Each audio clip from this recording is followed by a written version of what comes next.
Welding ಜಾಯಿಂಟ್ಗಳ ಪರಿಶೀಲನೆ ಮತ್ತು ಪರೀಕ್ಷೆ. ಯಾವುದೇ ಜಾಬ್ ಅಥವಾ ವರ್ಕ್ಪೀಸ್ನಲ್ಲಿ ವೆಲ್ಡ್ ಮಾಡಿದ ಜಾಯಿಂಟ್ಗಳ ಬಲ ಮತ್ತು ಬಾಳಿಕೆ ಅವುಗಳ ಉದ್ದೇಶಿತ ಬಳಕೆಗೆ ಅನುಗುಣವಾಗಿ ಅಳವಡಿಸಿಕೊಂಡ ಟೆಕ್ನಿಕ್ಗಳ ಮೇಲೆ ಅವಲಂಬಿಸಿರುತ್ತದೆ. ವಿಶ್ವಾಸಾರ್ಹತೆಯನ್ನು ಖಚಿತಪಡಿಸಿಕೊಳ್ಳಲು ವಿವಿಧ ವೆಲ್ಡಿಂಗ್ ವಿಧಾನಗಳು, ವಸ್ತುಗಳ ಆಯ್ಕೆ ಮತ್ತು ಪ್ರಕ್ರಿಯೆಯ ಮಾನದಂಡಗಳನ್ನು ಎಚ್ಚರಿಕೆಯಿಂದ ಆಯ್ಕೆ ಮಾಡಲಾಗುತ್ತದೆ. ವಿವಿಧ ಪರೀಕ್ಷೆಗಳು ಮತ್ತು ತಪಾಸಣೆಗಳು ವೆಲ್ಡಿಂಗ್ ಗುಣಮಟ್ಟವನ್ನು ದೃಢೀಕರಿಸಲು ಮತ್ತು ಜಾಯಿಂಟ್ಗಳ ಸುರಕ್ಷತೆ ಮತ್ತು ಕಾರ್ಯಕ್ಷಮತೆಯನ್ನು ಖಾತರಿಪಡಿಸಲು ಸಹಾಯ ಮಾಡುತ್ತದೆ. ವೆಲ್ಡಿಂಗ್ ಪರೀಕ್ಷೆಯ ವಿಧಗಳು. ವೆಲ್ಡಿಂಗ್ ಜಾಯಿಂಟ್ಗಳನ್ನು ಎರಡು ರೀತಿಯಲ್ಲಿ ಪರೀಕ್ಷಿಸಲಾಗುತ್ತದೆ: ವಿನಾಶಕಾರಿ ಪರೀಕ್ಷೆ ಮತ್ತು ವಿನಾಶಕಾರಿಯಲ್ಲದ ಪರೀಕ್ಷೆ. ವಿನಾಶಕಾರಿ ಪರೀಕ್ಷೆ ಅಥವಾ ಡಿಸ್ಟ್ರಕ್ಟಿವ್ ಟೆಸ್ಟ್. ಈ ಪರೀಕ್ಷೆಯಲ್ಲಿ ವರ್ಕ್ಪೀಸ್ನಿಂದ ಕೆಲವು ಮಾದರಿಗಳನ್ನು ಪರೀಕ್ಷೆಗಾಗಿ ವೆಲ್ಡಿಂಗ್ ತೆಗೆದುಕೊಳ್ಳಲಾಗುತ್ತದೆ. ಇವುಗಳನ್ನು ವಿವಿಧ ರೀತಿಯಲ್ಲಿ ಮುರಿದು ಜಾಯಿಂಟ್ನ ವಿಭಿನ್ನ ಬಲಗಳನ್ನು ಅಳೆಯಲಾಗುತ್ತದೆ. ಆದ್ದರಿಂದ ಇದನ್ನು ವಿನಾಶಕಾರಿ ಪರೀಕ್ಷೆ ಎಂದು ಕರೆಯಲಾಗುತ್ತದೆ. ಈ ವಿಧಾನಗಳನ್ನು ಬಳಸಿಕೊಂಡು ವೆಲ್ಡ್ಗಳಲ್ಲಿನ ದೋಷಗಳನ್ನು ಗುರುತಿಸಲು ವಿವಿಧ ಪರೀಕ್ಷೆಗಳನ್ನು ನಡೆಸಲಾಗುತ್ತದೆ. ಬನ್ನಿ ಅವುಗಳನ್ನು ನೋಡೋಣ.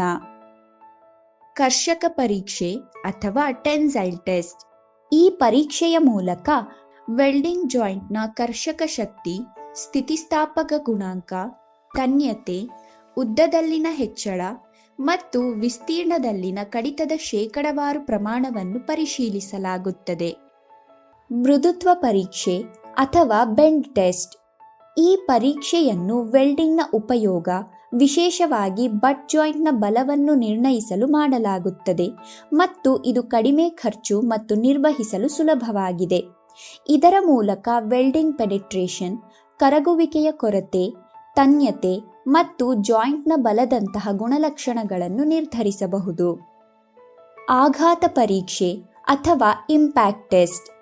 ಈ ಪರೀಕ್ಷೆಯು ವೆಲ್ಡ್ ಜಾಯಿಂಟ್ ಎಷ್ಟು ಹಠಾತ್ ಪ್ರಭಾವದ ಹೊರೆಯನ್ನು ತಡೆದುಕೊಳ್ಳಬಲ್ಲದು ಎಂಬುದನ್ನು ನಿರ್ಧರಿಸುತ್ತದೆ. ಇದು ವೆಲ್ಡಿಂಗ್ ಮಾದರಿಯ ಬಲವನ್ನು ನಿರ್ಧರಿಸಲು ಅನುವು ಮಾಡಿಕೊಡುತ್ತದೆ. ಮಾದರಿಗೆ ಆಘಾತ ಉಂಟು ಮಾಡಲು ಮತ್ತು ಆಘಾತದ ಬಲವನ್ನು ಅಳೆಯಲು ಆಘಾತ ಪರೀಕ್ಷಾ ಮಷೀನ್ ಬಳಸಲಾಗುತ್ತದೆ. ಕಠೋರತೆಯ ಪರೀಕ್ಷೆ ಅಥವಾ ಹಾರ್ಡ್ನೆಸ್ ಟೆಸ್ಟ್. ಕೆಲವು ಲೋಹಗಳು ಬಿಸಿ ಮಾಡಿದಾಗ ಮೃದುವಾಗುತ್ತವೆ, ಕೆಲವು ಲೋಹಗಳು ಕಠೋರವಾಗುತ್ತವೆ. ಆದ್ದರಿಂದ ಈ ಪರೀಕ್ಷೆಯನ್ನು ವೆಲ್ಡ್ ಮಾಡಿದ ನಂತರ ಜಾಯಿಂಟ್ನ ಕಠೋರತೆಯನ್ನು ಪರೀಕ್ಷಿಸಲು ಮಾಡಲಾಗುತ್ತದೆ. ಫಟೀಗ್ ಪರೀಕ್ಷೆ. ಎಲ್ಲ ವೆಲ್ಡಿಂಗ್ ಟೆಕ್ನಿಕ್ಗಳಲ್ಲಿಯೂ ಸಣ್ಣ ಮೇಲ್ಮೈಯಲ್ಲಿ ಬಿರುಕುಗಳನ್ನು ನಿಖರವಾಗಿ ಪತ್ತೆ ಹಚ್ಚಲು ಈ ಪರೀಕ್ಷೆಯನ್ನು ಬಳಸಲಾಗುತ್ತದೆ. ಈ ವಿಧಾನವನ್ನು ಫೆರಸ್ ಮತ್ತು ನಾನ್ ಫೆರಸ್ ವೆಲ್ಡಿಂಗ್ ಜಾಯಿಂಟ್ಗಳಲ್ಲಿ ಸಮಾನವಾಗಿ ಬಳಸಲಾಗುತ್ತದೆ. ಈಗ ನಾವು ವಿನಾಶಕಾರಿ ಪರೀಕ್ಷೆಯನ್ನು ನೋಡಿದ್ದೇವೆ. ಈಗ ಇನ್ನೊಂದು ರೀತಿಯ ಪರೀಕ್ಷೆಯ ಬಗ್ಗೆ ಕಲಿಯೋಣ. ವಿನಾಶಕಾರಿಯಲ್ಲದ ಪರೀಕ್ಷೆ ಅಥವಾ ನಾನ್ ಡಿಸ್ಟ್ರಕ್ಟಿವ್ ಟೆಸ್ಟ್. ಈ ಪರೀಕ್ಷೆಯಲ್ಲಿ ವೆಲ್ಡಿಂಗ್ ವರ್ಕ್ಪೀಸ್ನಲ್ಲಿರುವ ದೋಷಗಳನ್ನು ಕಂಡುಹಿಡಿಯಲು ವರ್ಕ್ಪೀಸನ್ನು ಮುರಿಯಲಾಗುವುದಿಲ್ಲ, ಬಾಗಿಸಲಾಗುವುದಿಲ್ಲ ಅಥವಾ ನಾಶಪಡಿಸಲಾಗುವುದಿಲ್ಲ. ಆದ್ದರಿಂದ ಇದನ್ನು ವಿನಾಶಕಾರಿಯಲ್ಲದ ಪರೀಕ್ಷೆ ಎಂದು ಕರೆಯಲಾಗುತ್ತದೆ. ಈ ವಿಧಾನಗಳಲ್ಲಿ ಜಾಬ್ನ ವಿವಿಧ ದೋಷಗಳನ್ನು ಕಂಡುಹಿಡಿಯಲು ಈ ಪರೀಕ್ಷೆಗಳನ್ನು ಮಾಡಲಾಗುತ್ತದೆ. ಕಣ್ಣಿನ ಮೂಲಕ ಪರೀಕ್ಷೆ ಅಥವಾ ವಿಜುವಲ್ ಟೆಸ್ಟ್. ಈ ಟೆಸ್ಟಲ್ಲಿ ದೋಷಗಳನ್ನು ಪತ್ತೆ ಹಚ್ಚಲು ವೆಲ್ಡಿಂಗ್ ಮಾಡಿದ ಮೇಲ್ಮೈಯನ್ನು ಬರಿಗಣ್ಣಿನಿಂದ ಪರಿಶೀಲಿಸುವುದನ್ನು ಒಳಗೊಂಡಿರುತ್ತದೆ. ಕೆಲವೊಮ್ಮೆ ಬಹಳ ಸೂಕ್ಷ್ಮವಾದ ಬಿರುಕುಗಳನ್ನು ಪತ್ತೆ ಹಚ್ಚಲು ಮ್ಯಾಗ್ನಿಫೈಯಿಂಗ್ ಲೆನ್ಸ್ ಅನ್ನು ಬಳಸಲಾಗುತ್ತದೆ. ದ್ರವ ಅಥವಾ ಲಿಕ್ವಿಡ್ ಪೆನೆಟ್ರೇಷನ್ ಟೆಸ್ಟ್. ಎಲ್ಲ ವೆಲ್ಡಿಂಗ್ ಟೆಕ್ನಿಕ್ಕಲ್ಲಿ ಮೇಲ್ಮೈ ಬಿರುಕುಗಳನ್ನು ನಿಖರವಾಗಿ ಪತ್ತೆ ಹಚ್ಚಲು ಈ ಪರೀಕ್ಷೆಯನ್ನು ಬಳಸಲಾಗುತ್ತದೆ. ಈ ವಿಧಾನವನ್ನು ಫೆರಸ್ ಮತ್ತು ನಾನ್ ಫೆರಸ್ ಎರಡು ಪ್ರಕಾರದ ವೆಲ್ಡಿಂಗ್ ಜಾಯಿಂಟ್ ಮೇಲೆ ಸಮಾನವಾಗಿ ಬಳಸಲಾಗುತ್ತದೆ. ಈ ವಿಧಾನವು ಫ್ಲೋರೋಸೆಂಟ್ ಪೆನೆಟ್ರೆಂಟ್, ಕ್ಲೀನರ್ ಮತ್ತು ಡೆವಲಪರ್ ದ್ರವಗಳ ಲೇಪನವನ್ನು ಒಳಗೊಂಡಿರುತ್ತದೆ. Leak test. ಈ ಪರೀಕ್ಷೆಯು ವೆಲ್ಡಿಂಗ್ ಜಾಯಿಂಟ್ಗಳಿಂದ ಆಗುವ ಸೋರಿಕೆ ಅಥವಾ ಲೀಕೇಜ್ ಅನ್ನು ಪತ್ತೆ ಮಾಡುತ್ತವೆ. ಬಹಳ ಸಣ್ಣ ರಂಧ್ರಗಳು ಸಹ ಹೆಚ್ಚಿನ ಒತ್ತಡದಲ್ಲಿ ದ್ರವವನ್ನು ಅವುಗಳ ಮೂಲಕ ಹಾದು ಹೋಗಲು ಅನುವು ಮಾಡಿಕೊಡುತ್ತದೆ. ಈ ಪರೀಕ್ಷೆಯ ಉದ್ದೇಶವೇನೆಂದರೆ ವೆಲ್ಡಿಂಗ್ ಮಾಡಿದ ಟ್ಯಾಂಕ್ಗಳು ಅಥವಾ ಪೈಪ್ಲೈನ್ಗಳನ್ನು ಪರೀಕ್ಷಿಸಿ ಅವುಗಳ ಜಾಯಿಂಟ್ಗಳು ಸೋರಿಕೆಯಾಗುತ್ತವೆಯೇ ಎಂದು ನಿರ್ಧರಿಸುವುದು. ಈ ಪರೀಕ್ಷೆಗೆ ನೀರನ್ನು ಬಳಸಲಾಗುತ್ತದೆ. X ray test. ಈ ಪರೀಕ್ಷೆಯಲ್ಲಿ ವೆಲ್ಡಿಂಗ್ ಮಾಡಿದ ಜಾಯಿಂಟ್ಗಳ ಆಂತರಿಕ ಫೋಟೋಗಳನ್ನು ಎಕ್ಸ್ರೇ ಮೂಲಕ ತೆಗೆದುಕೊಂಡು ಪರೀಕ್ಷೆಗೆ ಒಳಪಡಿಸಲಾಗುತ್ತದೆ. ಈ ಪರೀಕ್ಷೆಯಲ್ಲಿ ಮಾದರಿಯ ಎಕ್ಸ್ರೇ ತೆಗೆದುಕೊಳ್ಳಲಾಗುತ್ತದೆ ಮತ್ತು ಎಕ್ಸ್ರೇ ಚಿತ್ರಗಳನ್ನು ಪರೀಕ್ಷಿಸುವ ಮೂಲಕ ಮಾದರಿಯಲ್ಲಿನ ದೋಷಗಳನ್ನು ಸುಲಭವಾಗಿ ಗುರುತಿಸಬಹುದು. ಕಾಂತೀಯ ಅಥವಾ ಮ್ಯಾಗ್ನೆಟಿಕ್ ಟೆಸ್ಟ್.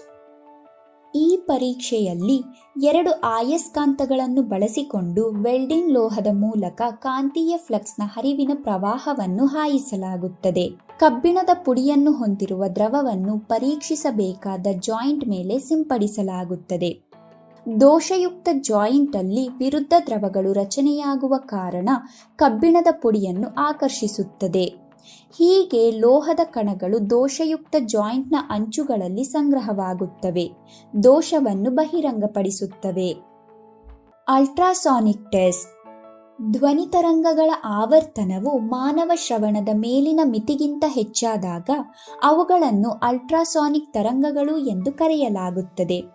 ಇದರಲ್ಲಿ ಆವರ್ತನವು ಪ್ರತಿ ಸೆಕೆಂಡಿಗೆ 15,000 ಸೈಕಲ್ಗಿಂತ ಹೆಚ್ಚಾಗಿರುತ್ತದೆ. ಈ ಪರೀಕ್ಷೆಗಳು ವೆಲ್ಡಿಂಗ್ ಜಾಯಿಂಟ್ನ ಶಕ್ತಿ, ಗುಣಮಟ್ಟ ಮತ್ತು ಸುರಕ್ಷತೆಯನ್ನು ಖಚಿತಪಡಿಸುತ್ತವೆ.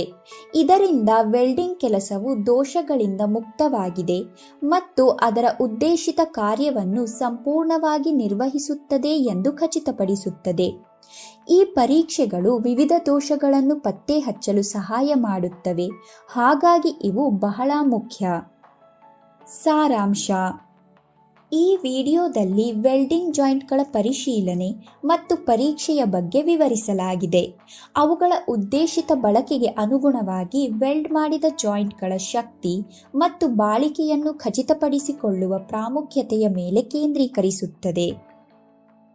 ನಾವು 2 ಪ್ರಮುಖ ರೀತಿಯ ಪರೀಕ್ಷೆಗಳ ಬಗ್ಗೆ ಕಲಿತಿದ್ದೇವೆ: ವಿನಾಶಕಾರಿ ಮತ್ತು ವಿನಾಶಕಾರಿಯಲ್ಲದ ಪರೀಕ್ಷೆ. ವಿನಾಶಕಾರಿ ಪರೀಕ್ಷೆಗಳಲ್ಲಿ ವರ್ಕ್ಪೀಸ್ನ ಶಕ್ತಿ ಅಥವಾ ಗುಣಮಟ್ಟವನ್ನು ಅದನ್ನು ಮುರಿಯುವ ಮೂಲಕ ನಿರ್ಧರಿಸಲಾಗುತ್ತದೆ.